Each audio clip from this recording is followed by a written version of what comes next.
அரசியல் களம். நிகழ்வுகளுக்கு அப்பால் உள்ள உண்மைகள்.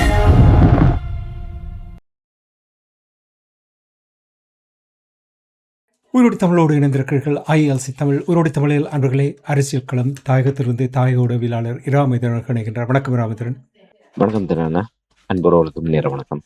அன்பர்கள் சார்பாக உங்களுக்கும் வணக்கத்தை தெரிவித்துக் கொண்டு, இராமேந்திரன், இன்றைய அரசியல் கள நிகழ்ச்சியில் நாங்கள் செம்மணி புதகுழி தொடர்பான விடயங்களை பார்ப்போம். சில வாரங்களுக்கு முன்னதாக இந்த புதகுழி அகழ்வு பணி இடைநிறுத்தப்பட்டிருந்தது. இந்த மூன்றாம் கட்ட அகழ்வு பணி இப்பொழுது ஆரம்பித்து 2ஆம் கட்டம் வந்திருக்கின்ற நிலையில் தற்பொழுது உள்ள நிலையை என்ன என்று எங்களுடைய ஒருவர்களுக்கு கூறுவீர்களா? நிச்சயமாக செம்மணி சிந்து பார்த்து இந்துமையான மனித புதைகுழி தோண்ட அதிர்ச்சி மேல் அதிர்ச்சி தரக்கூடிய வகையிலே மனித எண்பு கூடுகள் வெளிவந்து கொண்டிருக்கின்றன. அந்த வகையிலே இன்றைய நாள் நாங்கள் உரையாடி கொண்டிருக்கிற இன்றைய நாள் 3ஆம் கட்ட அகழ்வு பணியினுடைய 36வது நாள் அகழ்வு பணி இடம்பெற்றிருக்கின்றது. அந்த வகையிலே கடந்த இடைநிறுத்தப்பட்டிருந்த அகழ்வு பணியானது 15ஆம் தேதி தொடங்கப்பட்டது. 15, 16, 17, 18 இன்று 4 நாட்கள் தொடர்ந்து அகழ்வு பணி முன்னெடுக்கப்பட்டு வருகின்றது. அந்த வகையிலே இந்த 4 நாட்களும் மொத்தமாக 25 எண்பு தொகுதிகள் அடையாளம் காணப்பட்டிருக்கின்றன. 19 எண்பு தொகுதிகள் மீட்கப்பட்டிருக்கின்றன இந்த 4 நாட்களில். 15ஆம் தேதி 2 எண்பு தொகுதிகள் அடையாளம் காணப்பட்டது. 2வது நாள் 7 எண்பு தொகுதிகள் அடையாளம் காணப்பட்டது. 6 எண்பு தொகுதிகள். அதற்கு பின்னர் 11 எண்பு தொகுதிகள் அடையாளம் காணப்பட்ட நிலைமையிலே இன்றைய தினம் 5 எண்பு தொகுதிகள் அடையாளம் காணப்பட்டிருக்கின்றது. அந்த வகையில் 25 எண்பு தொகுதிகள் இந்த 4 நாட்களிலும் அடையாளம் காணப்பட்டிருக்கின்றது. அந்த வகையிலே தொடர்ச்சியாக நடைபெறுகின்ற அகழ்வு பணிகளிலே இந்த 4 நாட்களிலும் மொத்தமாக 19 எண்பு தொகுதிகள் அகழ்ந்தெடுக்கப்பட்டிருக்கின்றது. ஆகவே இதுவரை 90 நாட்கள் 1ஆம் கட்டம், 2ஆம் கட்டம், 3ஆம் கட்டம் என 90 நாட்கள் அகழ்வு பணி முன்னெடுக்கப்பட்டிருக்கின்றது. அந்த 90 நாட்களிலும் மொத்தமாக அடையாளம் காணப்பட்ட எண்பு தொகுதிகளுடைய எண்ணிக்கை என்பது 437ஆக அதிகரித்திருக்கின்றது. 412 அந்த அகழ்வு பணி இடைநிறுத்தப்பட்டிருந்தது. மேலதிகமாக 25 எண்பு தொகுதிகள் இந்த 4 நாட்களும் அடையாளம் காணப்பட்ட நிலைமையிலே மொத்தமாக அடையாளம் காணப்பட்ட எண்பு தொகுதிகளுடைய எண்ணிக்கை என்பது 437ஆக அதிகரித்திருக்கின்றது. அதே நேரத்திலே இன்றைய அகழ்வு நடவடிக்கை நிறைவு கட்டத்தின் போது அகழ்ந்தெடுக்கப்பட்ட எண்பு தொகுதிகளுடைய எண்ணிக்கை 428ஆக உயர்வடைந்திருக்கின்றது.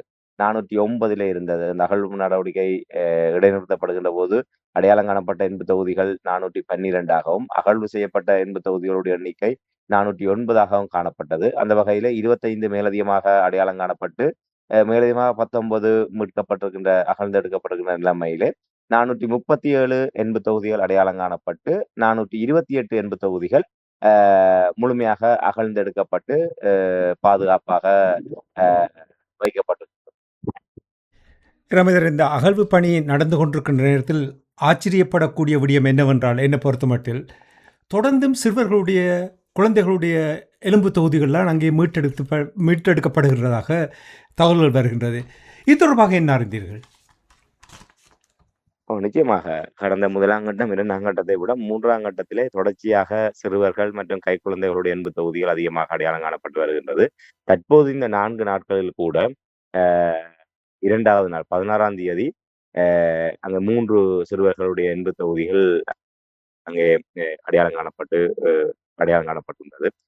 அந்த வகையிலே நேற்றைய தினமும் ஒரு கைக்குழந்தையினுடைய சிறுவர்களுடைய எண்பு தொகுதி அடையாளம் காணப்படும் நிலைமையில இன்றைய தினம் அவ்வாறான அதாவது ஒரு வயது முதிர்ந்த ஒருவருடைய எண்பு தொகுதியோடு அருகாமையிலே இணைந்தவாறு ஒரு சிறுவருடைய எண்பு தொகுதி காணப்பட்டிருக்கின்றது. அதாவது அந்த முழுமையாக முதிர்ச்சி அடைந்த ஒரு எண்பு தொகுதியினுடைய இடுப்பு பகுதிக்கு மேலாக இருக்கக்கூடிய வகையிலாக ஒரு சிறுவருடைய எண்பு தொகுதி அடையாளம் காணப்பட்டிருக்கின்றது.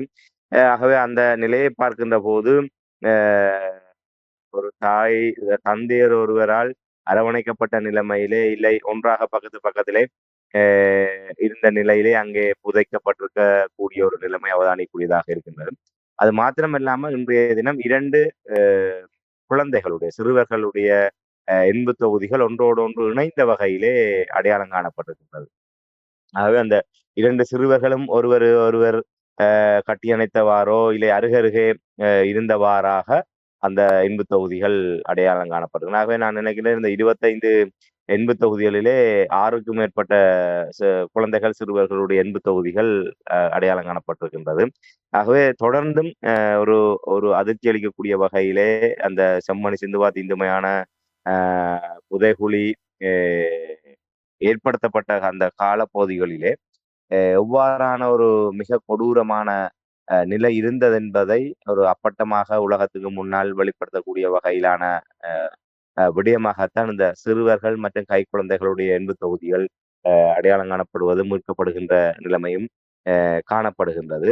ஆகவே இந்த அ 4 நாட்களிலும் அதுக்கு எந்தவித குறைவும் இல்லாமல் சிறுவர்கள், குழந்தைகளுடைய எண்பு தொகுதிகள் அடையாளம் காணப்பட்டு வருகின்றது.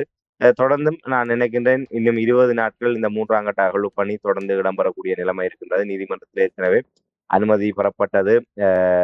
56 நாட்களுக்கான அகழ்வு பணிகளுக்கு அனுமதி பெறப்பட்ட நிலைமையிலே இப்போது 36 நாட்கள் அகழ்வு பணி இடம்பெற்றிருக்கின்றது. ஆகவே நீதிமன்றத்திலே அனுமதி பெறப்பட்டு அதற்கான அ பட்ஜெட் ஒதுக்கப்பட்டிருக்கின்ற நிலைமையிலே எந்த விதமான ஒரு இடையூறுகளும் இல்லாத பட்சத்தில் தொடர்ந்து மேலும் 20 நாட்கள் அகழ்வு பணி இடம்பெற இருக்கின்றது. ஆகவே அந்த இது 500 கடந்து இலங்கையினுடைய மிக பாரிய மனித புதைகுழி என்கின்ற நிலையை இந்த சிந்துவாத்தி இந்துமையான புதைகுழி இடம் பிடிப்பதற்கான வாய்ப்புகள் காணப்படுவதோடு, நீங்கள் குறிப்பிட்டதை போன்று அந்த சிறுவர்கள், கைக்குழந்தைகளுடைய எண்ணிக்கையும் மிக பாரிய அளவிலான ஒன்றாக உயர்வதற்கான வாய்ப்புகள்லாம் காணப்படுகின்றன. மிருகத்தனமான இராணுவத்தினர் இருந்திருக்கின்றார்கள்ன்றது தொடர்ந்து தமிழர்கள் மீது இவ்வாறான மிருகத்தனமான செயல்பாடுகளில் ஈடுபட்டிருக்கிறார்கள் என்று தெரிகிறது.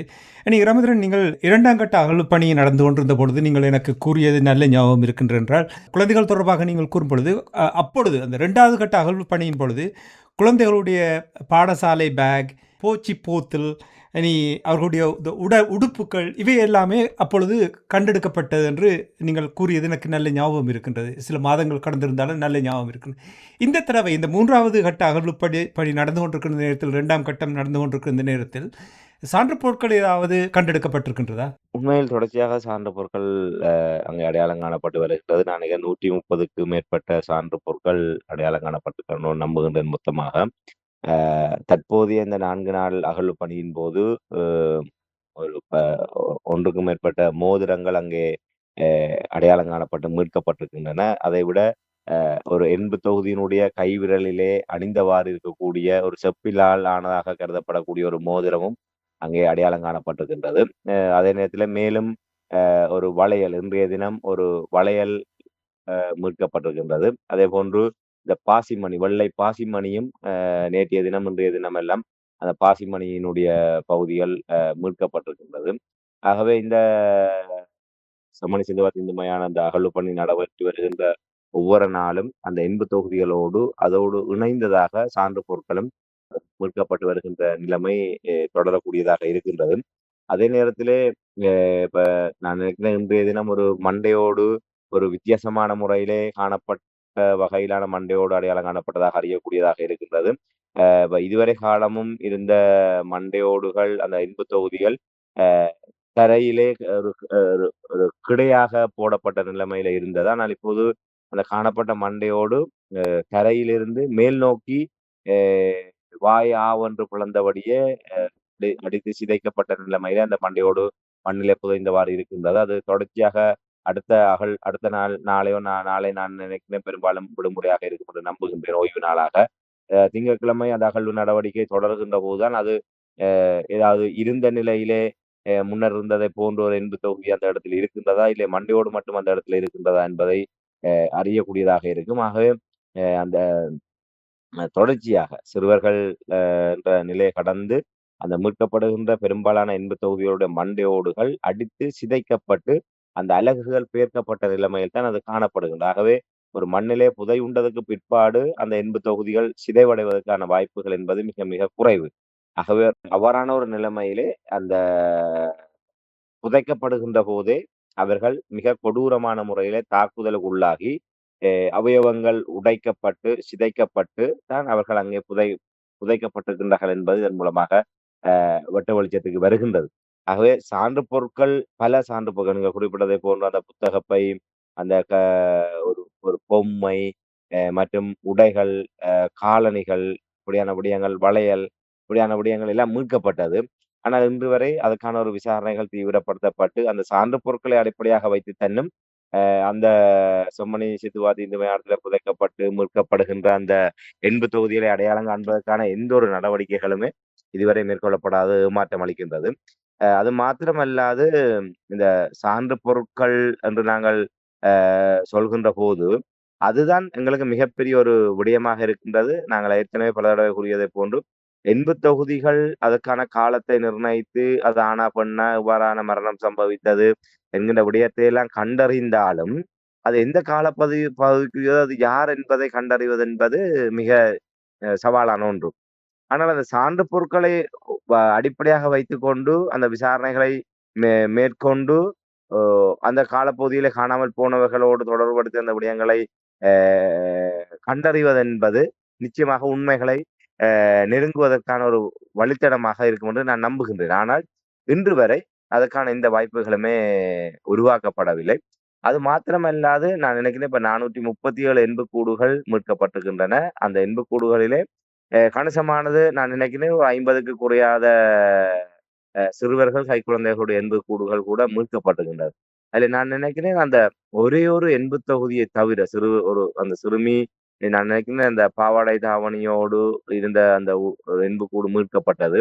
அதை தவிர்த்து அத்தனையுமே நிர்வாண நிலையிலே அங்கே புதைக்கப்பட்டிருப்பதுதான் நாங்கள் இதிலே அ உணரக்கூடிய ஒன்றாக இருக்கின்றது. என்றால் அந்த ஒரு ஒரு நான் நம்புகின்ற என்னுடைய நினைவு சரியாக இருந்தால், ஒரே ஒரு சிறுமியினுடைய எண்பு தொகுதி மட்டும் அதோடு இணைந்ததாக ஆடைகள், அந்த பாதணிகள், காலுக்கு கீழாக பாதணி எல்லாம் மீட்கப்பட்டது. அதைத் தவிர அனைத்துமே ஒரு கைக்குழந்தைகள் கூட நான் நினைக்கிறேன் ஒரு 30 வருடத்துக்குள்ளாக அந்த ஆடைகள் மண்ணோடு மண்ணாக மக்கிப் போவதற்கான வாய்ப்புகள் என்பது மிக மிக குறைவு. அப்படி இருந்தால் கூட அந்த ஆடைகள்ல இருக்கக்கூடிய அந்த பொத்தான், இல்லை அ ஏனைய உலோகங்களால் ஆன பெண்களுடைய ஆடைகளாக இருந்தால் அந்த அந்த அத கொளுக்கிகள் எல்லாம் வந்து நிச்சயமாக அதுல இருக்கும். அவை நிச்சயமாக சான்று பொருட்களாக மீட்கப்பட்டிருக்கும். ஆனால் அப்படி எந்த ஒரு சான்று பொருட்களும் அங்கே மீட்கப்பட்டதாக அந்த எண்பு தொகுதிகளுடைய ஆடைகளுடைய ஒரு எச்சமாக, மிச்சமாக இருக்கக்கூடிய விடயங்கள் கூட மீட்கப்பட்டதாக நாங்கள் அறியவில்லை. ஆகவே அந்த சான்று பொருட்கள் அந்த தாயத்துக்கள், நாணய குச்சிகள், வளையல், மோதிரம் இப்படியான விடயங்கள்லாம் சான்று பொருட்களாக மீட்கப்பட்டிருக்கின்றது. அவர்களுடைய அந்த எண்பு தொகுதியோடு உடைகள் இருந்ததற்கான எந்த சான்றுகளுமே இல்லை என்று சொன்னால், அங்கே நின்று அந்த மனித மிருகங்கள் எப்படியான மனநிலையிலே இந்த புதைகுழியை அவர்கள் உருவாக்கி இருக்கின்றார்கள் என்பதை நாங்கள் நினைத்து பார்க்க வேண்டும். என்றால் ஒரு ஒரு நிச்சயமாக அங்கே ஒரு சோதனை நடவடிக்கையின் போது, இல்ல சுற்றி வளைப்பின் போது, அங்கே விசாரணைக்கு செல்கின்ற போது, எவருமே நிர்வாணமாக சென்றிருக்க மாட்டார்கள். கைக்குழந்தையாக இருந்தாலும் அந்த கைக்குழந்தைக்கு நிச்சயமாக அந்த உடைகளை போட்டுத்தான் அவர்கள் அழைத்து சென்றிருப்பார்கள். அந்த அநேகமாக அந்த கைக்குழந்தைகளுடைய கையிலே அந்த பாசிமணி, அந்த மாலை, மற்ற அந்த வசம்பு, வேறு அணிகலன்கள் கூட அந்த சிறுவர்களுடைய கைகளிலே, கால்களிலே அவர்கள் அணிந்திருப்பார்கள். அப்ப அப்படிப்பட்ட ஒரு நிலையிலே தான் நான் நினைக்கிறேன் அந்த பாசிமணி அந்த விடயங்கள் எல்லாம் அந்த குழந்தைகளோடு, இல்லை பெண்களோடு சம்பந்தப்பட்டதாக, இல்லை அ அது இன்னும் அதை அடையாளப்படுத்தக்கூடியதாக இருக்கும். அதே நேரத்திலே இந்த ஆடைகள் இல்லாமல் ஆடைகள் களையப்பட்டு சிறுவர்கள், குழந்தைகள் கூட அங்கே நிர்வாணமாக புதைக்கப்பட்டிருக்கின்றார்கள் என்று சொன்னால், அவர்கள் எப்படிப்பட்ட ஒரு மிக கொடூரமான சூழலிலே அங்கே கொல்லப்பட்டிருப்பார்கள். கொல்லப்பட்டதற்கு பின்னர் அநேகமாக அவர்கள் உயிரோடு இருக்கின்ற போதே நிர்வாணப்படுத்தப்பட்டிருக்கக்கூடிய ஒரு வாய்ப்புகள்லாம் இருக்கின்றது. ஏனென்றால், நான் நினைக்கிறேன் அவர்கள் ஒரு கொலை செய்யப்பட்டதற்கு பிற்பாடு அவர்களுடைய உடைகள் களையப்பட்டிருப்பதற்கான வாய்ப்புகள் என்பது மிக குறைவு. ஏற்கனவே சோமரத்ன ராஜபக்ச அந்த வாக்குமூலம் வழங்குகின்ற போது, அவர் நேரடியாக தான் பார்த்தபோது, அங்கே ஒரு கணவனுக்கு முன்னாலே அவருடைய மனைவியை நிர்வாணப்படுத்தி, அவருக்கு முன்னாலே இவர்கள் பலாத்காரம் செய்து தான் அவரை அடித்தே கொன்று விட்டார்கள். அதுக்கு பின்னர் கணவரை மம்பட்டியால் அடித்து கொன்றுவிட்டு அவர்கள் கொண்டு வந்தார்கள். ஆகவே அவர்கள் அவ்வாறான ஒரு சம்பவங்களிலே அவர்கள் கைது செய்யப்பட்ட அத்தனை பேருமே உடைகள் களையப்பட்டு அவர்கள் ஒரு வெற்றுடம்பாகத்தான் அவர்கள் அங்கே வைத்து சித்திரவதை செய்யப்பட்டு அவர்கள் அங்கே படுகொலை செய்யப்பட்டு புதைகுழிக்கு இரையாக்கப்பட்டிருக்கிறார்கள் என்பதைத்தான் நாங்கள் இதன் மூலமாக உணரக்கூடியதாக இருக்கு. 437 199 வீதமான அந்த எண்புக்கூடுகள் அவ்வாறு நிர்வாண நிலையிலே தான் அங்கு புதையுண்டிருப்பதைத்தான் நாங்கள் இப்போது இந்த அகழ்வு பணியின் ஊடாக நாங்கள் அறிந்து கொள்ளக்கூடியதாக இருக்கின்றது. இந்த இனம் மனிதர்களா மிருகங்களா என்று கேள்வி கேட்க வேண்டிய ஒரு நேரம் வந்திருப்பது போல் தெரிகின்றது. இந்த நேரத்தில் தான் தமிழர் தரப்பும் உண்மையாக என்னை பொறுத்தமட்டில் சர்வதேச மயப்படுத்த வேண்டிய ஒரு விடயத்தை இங்கே தமிழ் தரப்பு கையில் எடுத்து இதை பெருசுபடுத்த வேண்டும், அதை செய்வார்கள் என்ற நம்பிக்கையோடு. இனி நான் இதற்கு முன்னரும் கூட உங்களோடு உரையாடும் பொழுது சர்வதேசத்தினுடைய ஈடுபாடு, அவர்கள் இங்கே வந்து கண்காணிப்பார்களா, இதை பார்ப்பார்களா, பார்வையிடுவார்களா, ஏதாவது வழியில் பகுப்பாய்வு செய்வதற்கு ஏதாவது முயற்சி எடுப்பார்களா என்று அடிக்கடி நான் உங்களிடம் கேட்டது ஞாபகம் இருக்கின்றது. ஆனால் இப்பொழுது வருகின்ற செய்திகளை பார்க்கும் பொழுது ஐரோப்பிய ஒன்றிய குழு ஒன்று விரைவில் செம்மணிக்கு வர இருப்பதாக தகவல்கள் வந்திருக்கின்றது. இது தொடர்பில் என்ன அறிந்தீர்கள்? உண்மைதான். ஏற்கனவே இப்ப நான் அதுக்கு முன்னர் ஒரு விடயத்தை குறிப்பிட்டதை போன்று மகாவம்சம் கூறுகின்றது சிங்கத்திலிருந்து பிறந்தவர்கள் தான் இந்த இனம் என்று. நாங்கள் அப்படி என்று சொன்னால் நீங்கள் குறிப்பிடுவதை போன்று உண்மையிலே இவர்கள் ஒரு மனிதர்களா இல்லை மிருகங்களா என்பதை தீர்மானிக்க வேண்டிய ஒரு நிலைமை இருக்கின்றது. என்று தமிழர்களிடத்தையும் இவ்வாறான இவ்விரக்கமற்ற ஒரு எல்லோருமே நாங்கள் யோக்கியவான்களாக கூறிவிட முடியாது. அவ்வாறான ஒரு நிலைகளை கூட நாங்கள் பார்த்திருக்கிறோம். ஆனால் அவர்கள் போதை நிமித்தமாகவோ இல்லை வேறு விடயங்களின் காரணமாக அவர்கள் அந்த விடயங்களை செய்கின்ற ஒரு நிலையிலே ஒரு ஒரு திட்டமிட்டு ஒரு தமிழர்கள் என்ற காரணத்துக்காக அதிலே மிக தெளிவாக அவர்கள் இருந்திருக்கிறார்கள். அவர்கள் நிச்சயமாக அவர்கள் போதையிலே இருந்திருக்க மாட்டார்கள். அந்த இனப்போதையிலே தான் அவர்கள் இருந்திருப்பார்கள். ஆகவே அவர்கள் ஒரு உண்மையிலே அந்த சிங்கள பௌத்த பேரணவாதம் அதனுடைய தோற்றுவாயாக அவர்கள் தங்களுடைய புனித நூலாக கருதுகின்ற மகாவம்சமே அந்த சிங்கத்துக்கும் ஒரு இளவரசிக்கும் இடையிலே ஏற்பட்ட அந்த உறவின் நிமித்தமாக உருவான வம்சமாகத்தான் அவர்கள் இந்த சிங்களவர்களை அவர்கள் குறிப்பிடுகின்றார்கள். ஆகவே அவர்களுக்குள் பிறப்பின் நிமித்தமாக அந்த மிருக குணம் இருக்கின்றதா, இல்லை தமிழர்களை வேட்டையாட வேண்டும் என்று அவர்கள் ஊட்டி வளர்க்கப்பட்டார்களா என்பதை நாங்கள் வரலாற்றினுடைய வழியிலே தான் நாங்கள் விட்டு செல்ல வேண்டும். அதை நாங்கள் அதை அவ்வாறே விட்டு நீங்கள் கேட்டதை போன்று நான் நினைக்கின்றேன் கடந்த சித்திரை மாதம் 22ஆம் தேதி ஐரோப்பிய ஒன்றிய தூதுக்குழு இந்த அகழ்வு நடவடிக்கையை பார்வையிடுவதற்கு வருவார்கள் என்று அப்போது சொல்லப்பட்ட நான் நினைக்கிறேன். அப்போது 3ஆம் கட்ட அகழ்வு பணி தொடங்கக்கூடிய ஒரு நிலைமை இருந்தது நம்புகின்றேன். அவ்வாறான ஒரு நிலைமையில் தான் ஐரோப்பிய ஒன்றிய தூதுக்குழு மற்றும் ஐநா குழுவினரும் இங்கே வருகை தந்து இதை பார்வையிட இருப்பதாக சொல்லப்பட்டது. அது பின்னர் எந்த காரணமும் சொல்லாமல் அது அப்படியே கைவிடப்பட்டிருந்தது. அது என்ன நடந்தது என்று தெரியாத ஒரு நிலைமை காணப்பட்ட நிலைமை தான் இப்போது மீண்டும் ஜூலை மாதம் 22ஆம் தேதி வருகின்ற புதன்கிழமை ஐரோப்பிய ஒன்றிய தூதுக்குழுவினர் செம்மணிக்கு விஜயம் மேற்கொள்ள இருக்கின்றார்கள். 21ஆம் தேதி அவர்கள் யாழ்ப்பாணத்துக்கு வருகை தர இருக்கின்றார்கள். வருகை தந்து 22ஆம் தேதி அவர்கள் செம்மணி பகுதிக்கு சென்று அதிலே பிரான்ஸ், இத்தாலி, ஜெர்மனி, நெதர்லாந்து மற்றும் ஐரோப்பிய ஒன்றியத்தினுடைய தூதுவர்கள் அவர்கள் செம்மணிக்கு வருகை தர இருப்பதாகத்தான் இப்போது அறியக்கூடியதாக இருக்கின்றது. ஆகவே அவர்கள் பல நோக்கங்களுக்காக இங்கே ஒன்றாக வருகின்ற ஒரு நிலைமை காணப்படும். குறிப்பாக தமிழ் தேசிய பரப்பில் இருக்கக்கூடிய அரசியல் கட்சிகள் மற்றும் சிவில் சமூகத்தினரை அவர்கள் தனித்தனியாக கேட்டறிய இருப்பதாக அறியக்கூடியதாக இருக்கின்றது. அதோடு இணைந்து வடக்குக்கான இந்த பயணத்திலே செம்மணியையும் அவர்கள் பார்வையிட இருப்பதாக தெரிவிக்கப்பட்டிருக்கின்றது. இறுதி நேரத்தில் இந்த விடயங்கள் மீண்டும் கடந்த முறையை போன்று கைவிடப்படுமா, காரணம் சொல்லாமலே அது ஒத்திவைக்கப்படுமா என்பதையெல்லாம் நாங்கள் பொறுத்திருந்தான் பார்க்க வேணும். ஆக இன்று 18ஆம் தேதி இன்னும் 4 நாட்கள் இருக்கின்றது. வருகின்ற புதன்கிழமை அவர்கள் வருகை தர இருப்பதாக சொல்லப்பட்டிருக்கின்றது. பொறுத்திருந்து பார்ப்போம் என்ன நடக்கின்றது. ராமேந்திரன், நீங்கள் கூறினீர்கள் 437 உடலங்கள் இதுவரையில் அகன்றெடுக்கப்பட்டிருக்கின்றன.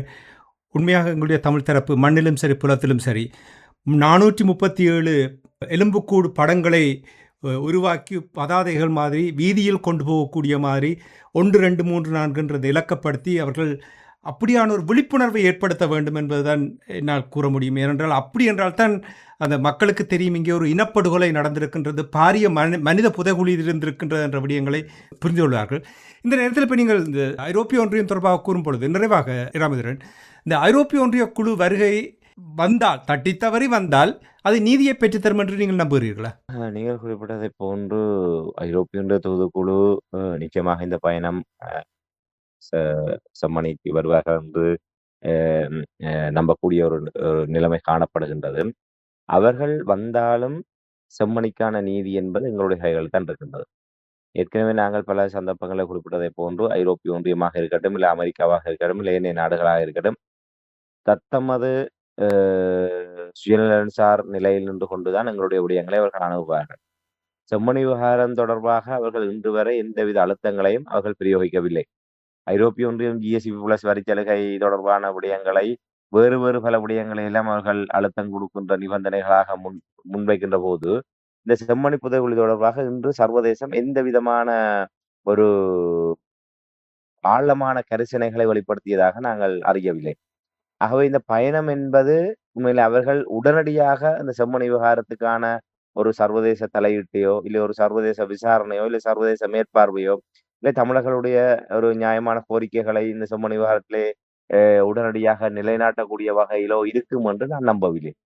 அவர்கள் இங்கே பார்வையிட்டு ஒருவேளை அவர்கள் பின்னணியில இருக்கக்கூடிய அந்த ஐரோப்பிய ஒன்றியமாக இருக்கட்டும், அதிலே இணைந்து வரக்கூடிய பிரான்ஸ், இத்தாலி, ஜெர்மனி, நெதர்லாந்து போன்ற நாடுகளுடைய தூதுவர்கள் கூட அந்த விடயங்களை பார்வையிட்டதுக்கு பிற்பாடு அவர்கள் சார்ந்த நாடுகளிலே பின்னணியிலே இருக்கக்கூடிய அந்த வல்லாதிக்க நாடுகளுடைய நிகழ்ச்சி நிரலின் அடிப்படையில் தான் அவர்கள் காலங்கள் உருண்டோடுகின்ற நிலைமையிலே இந்த விடயங்களை ஏதாவது ஒரு நெருக்கடி கொடுக்கக்கூடியவாறு செய்வார்களா என்பதை நாங்கள் எதிர்பார்க்கலாம். ஆனால் உடனடியாக அவர்களுடைய இந்த வருகை என்பது ஒரு சர்வதேச தலையீட்டையோ, அவர்கள் ஒரு பார்வையாளராக வருகின்றார்கள். அவர்கள் தொடர்ந்து இங்கே இருந்து சகல நடவடிக்கைகளையும் பார்வையிடவோ, இல்லை சர்வதேச வரப்போகின்றவர்கள் தூதுவர்கள். அவர்கள் வெறுமனே பார்வையாளர்களாக இருக்க முடியுமே தவிர, அதன் மூலமாக வேறு எதையுமே செய்துவிட முடியாது. ஆனால் நீங்களும் அடிக்கடி குறிப்பிடுவதைப் போன்று நாங்கள் அவர்களை எப்போதுமே குறை கூறிவிட முடியாது.